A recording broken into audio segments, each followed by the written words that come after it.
The doctrine of theosis provides a framework for understanding the lives of saints, not as moral curiosities, but as evidence of divine human communion. A saint is a person in whom God's infinite presence becomes visible. They are icons in the deepest sense, transparent windows through which the uncreated light of God shines. St. Edward the Confessor, the King of England from 1042 to 1066, stands as such an icon of sanctified kingship. Known for his personal holiness, justice, care for the poor, and devotion to prayer, he was praised by contemporaries such as Osbert of Clare for embodying the Christian ideal of the ruler whose authority is exercised not in domination but in imitation of Christ the servant king. His sanctity was not separate from his kingship, rather his governance became the means through which grace transfigured worldly power into a witness of charity and mercy. In this respect, Edward, living in communion with God, anticipated the call of 2 Peter 1:4 that believers become participants of the divine nature.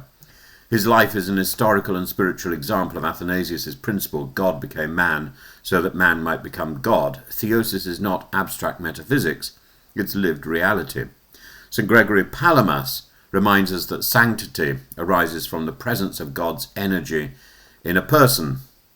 And Edward's reign was markedly peaceful, his character unusually gentle in an age often defined by brutality. Such qualities are read in Christian tradition as signs of God's transforming activity. In Edward we see divine benevolence made visible in human form. It is in this light that the recent icon of Edward the Confessor by Aidan Hart gains theological depth. And icons are not portraits of historical reconstructions, they are sacramental representations of humanity, restored and radiant in God. The icon reveals Edward as a king participating in the divine life. It proclaims that holiness is possible in public service. And it's the governance of the kingdom can become itself a path to sanctification. And the gifting of this icon to the Pope by His Majesty the King serves as both diplomacy and witness. It reminds the Church universal that theosis is not confined to monks or mystics. Even a king immersed in the negotiations and compromises of earthly rule can be transfigured by grace. Edward is a reminder that rulers are at their best when they recognize their authority as derived from God and directed towards the good of all.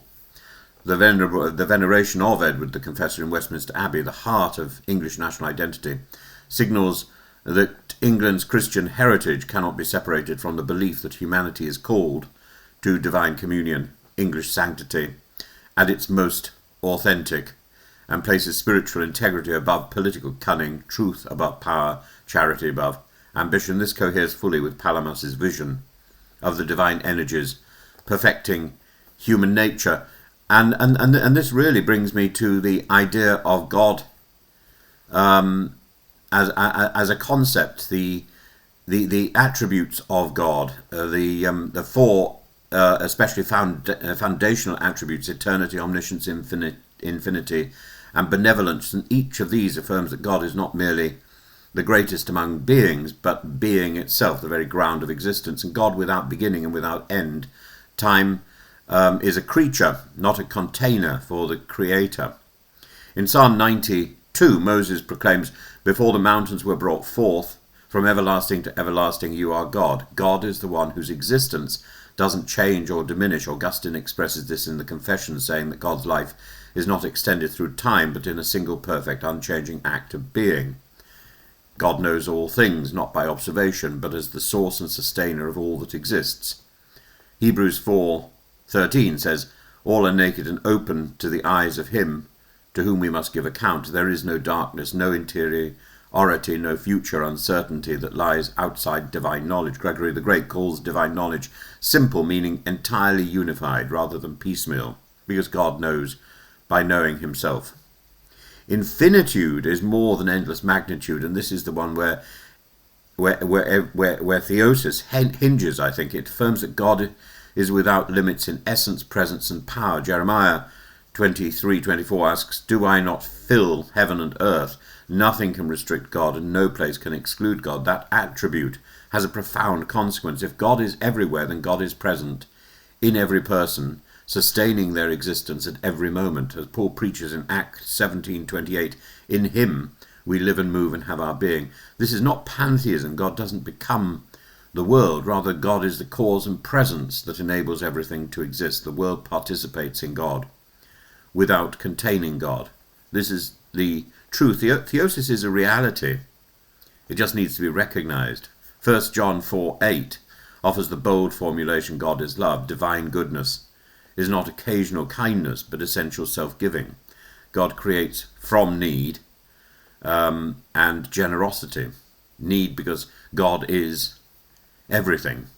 Thomas Aquinas writes that the highest good is self-diffusive. God wills creatures into being so they may share in his joy. And so if God is infinite and present in all, then humanity has been created with a latent orientation towards God, and that is where the Eastern Christian doctrine of theosis arises. Theosis means participation in the divine life. It's not absorption or erasion of distinction, it's reality. It's recognizing what is always there. It's a growth into the likeness with God through grace. It's a recognition of our potential. And so in the statement of Athanasius in his book on the incarnation, the Son of God became man so that we might become God. This is not a metaphor. It announces the very destiny of humanity, communion that elevates the creature into fellowship with the Creator. And what I find so extraordinary is this idea turns up in various religious traditions, in Kabbalism, in the Sufi tradition, in Buddhism, and it's as if each religious tenet is trying to establish the reality. It's not that we have to make the effort to do this, because we just need to make the effort to recognize the reality. The reality is already formed. The attributes of God, his eternity, omniscience, infinity, and benevolence, are not theoretical propositions. They shape the destiny of humanity. Theosis is not the fulfillment of that destiny. St. Edward the Confessor exemplifies it as a royal key, while Aidan Hart's icon expresses it visually. The gift of that icon to the Pope is therefore not only a diplomatic gesture, but a theological one. It proclaims that the infinite God is present, working in history, calling every person, every nation towards transfiguration in Christ, in God. In reality is to be transfigured as we already are, to recognize our potential and to be and to enjoy that potential in a proleptic way. So I find the choice of the icon and Aidan Hart's writing of the icon. I have his book in the other room. I'll bring it over at some point. I remember meeting Aidan Hart at a was it a conference? I suppose it was a conference, but mostly it was a lunch, and I think that was very early in his career, and I am delighted to see him acknowledged in this way by the King and by the Pope.